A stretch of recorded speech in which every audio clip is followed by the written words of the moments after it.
अब मैं आपसे ये बताना चाहता हूं, हमारे जितने भी दर्शक हैं, जो मैंने शो शुरू किया था, इस युद्ध में किसको फायदा हो रहा है? अमेरिका को। कैसे?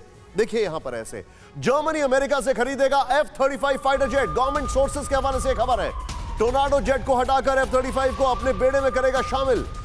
रूस यूक्रेन युद्ध में बिक रहे हैं अमेरिकी हथियार। बाल्टिक देश भी अमेरिका से हथियार खरीदने में जुटे हुए हैं। ये बड़ी खबर आप समझे।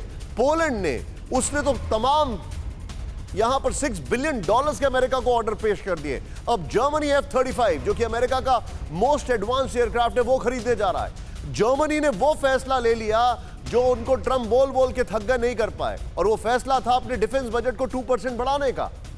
ये कभी उन्होंने नहीं किया था, लेकिन करना पड़ा उनको। लेकिन इस वक्त मैं सीधे बिग वॉल पर आना चाहूंगा राहुल, और बाद में बिग वॉल प्ले ऑन करेंगे सीधे यहां पर। बड़ा ध्यान से देखें, रूस यूक्रेन, सीधे प्ले ऑन करें। रूस यूक्रेन के युद्ध में बिक रहे हैं अमेरिकी हथियार। यह बड़ा गौर करने वाली बात है। क्यों? यहां पर जर्मनी, अमेरिकी कंपनी लॉकहीड मार्टिन से F-35 फाइटर जेट खरीदेगा। गवर्नमेंट सोर्सेज से खबर है, मैं फिर से इसको रिइटरेट करता हूं। जर्मनी टोर्नाडो फाइटर जेट हटाकर F-35 को अपने बेड़े में शामिल करेगा। नेक्स्ट चेंज करें इसको यहां पर। बड़ा, पोलैंड अमेरिका से $6 बिलियन के हथियार और गोला बारूद खरीदेगा।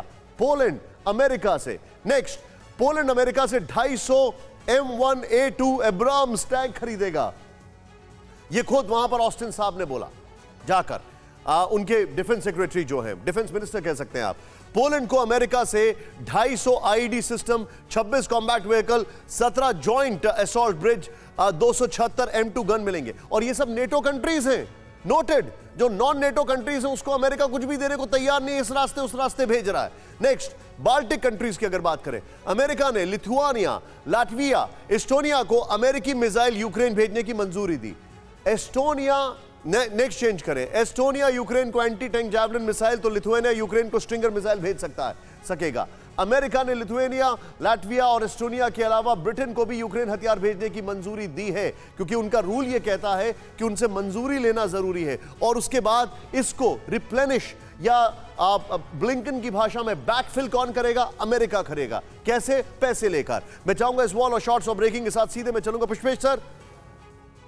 इस युद्ध में फायदा वो बेसिकली, सॉरी सर, वो आई एम सॉरी टू से दिस लाइन, बट वो बेसिकली एकदम भोले बनकर बैठे हुए हैं, डरे हुए बनकर बैठे हुए हैं, पूरी दुनिया को डरा रहे हैं और अपनी डिफेंस इंडस्ट्री का खूब पैसा कमा रहे हैं। मैं बाइडेन साहब की बात कर रहा हूं। हर कोई उनसे वेपन्स खरीद रहा है। जिसको वेपन्स बेचने की जरूरत है उसके लिए he has a cold feet. वो बोलते नहीं फिर नेटो आ जाएगा, फिर वर्ल्ड वॉर 3 हो जाएगा, पता नहीं क्या क्या हो जाएगा।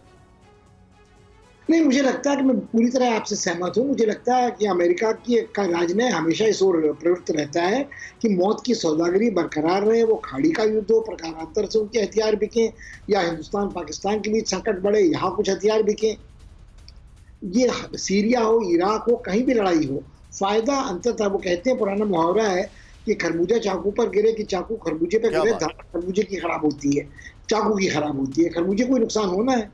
तो कुल मिलाकर बाइडेन साहब तो अपनी देश का मुनाफा कमा रहे हैं। मुझे लगता है मगर साथ में हम ये भी न भूलें कि एक और देश को भी लगभग इतना ही बड़ा फायदा हो रहा है, वो चीन है। जब रूस के विरुद्ध आर्थिक प्रतिबंध लगते हैं तो उनके लिए साझेदारी सिर्फ सीमित रह जाती है। भारत जैसा देश जो साथ सामान सेना का खरीदता रहा है रूस से, उसको ये आशंका सताने लगी है कि अमेरिका उस प्रतिबंधों के चलते अगली खेप जो S-400 प्रक्षेपास्त्र की थी भारत आने से रोक दे। हमारी जो सामग्री है सेना की, वो 49% रूस से आयात होती है। 70% हमारा साथ सामान रख रखाव के लिए, मेंटेनेंस के लिए, गोला बारूद के लिए रूस पर निर्भर है। तो हमको तो चिंता ये होनी चाहिए कि अमेरिका जो हथियार ये बेच रहा है वो हमारे पास नहीं आएंगे, मगर हमारे पड़ोस तक वो आसानी से पहुंच सकते हैं। जैसे पाकिस्तान तक बहुत पहले से ये F-35 की छोड़िए, F-16 और साइबर जेट्स उसका सामना हमने किया है। तो मुझे लगता है कि हमको चिंता अपनी होनी चाहिए। और विवेक भाई ने बड़ी सुंदर बात कही थी कि ये झगड़ा इसलिए इस समय लोगों का ध्यान आकर्षित कर रहा है कि यूरोप में युद्ध लड़ा जा रहा है, और कुछ बहुत दुखद बदसूरत नासूर सामने आए हैं। नस्लवाद का नासूर है, धर्म का नासूर है। वो भाषण देते हैं सेंट पॉल स्क्वायर में कि मारियोपोल शहर में जो हो रहा है वो जाती है, क्योंकि उस कस्बे का नाम, उस शहर का नाम माता वर्जिन मरियम के नाम पर लिखा है। अगर ऐसा नहीं होता तो क्या मारियोपोल में मानवीय त्रासदी नहीं हो रही होती? सदर्न सूडान में जो हो रहा है, यमन में जो हो रहा है, अफगानिस्तान में जो अमेरिकियों ने किया, वो सब मुझे लगता है कि वो मानवीय त्रासदियां नहीं थी। अगर जब यूरोप में कुछ गुजरता है तो वो भयंकर मानवीय त्रासदी होती है। वो भी मुखर होते हैं और सारे लोग नाटो को भी मुखर होते हैं। परवाह देश की, सोमवार से शुक्रवार रात 10 बजे TV9 भारतवर्ष पर।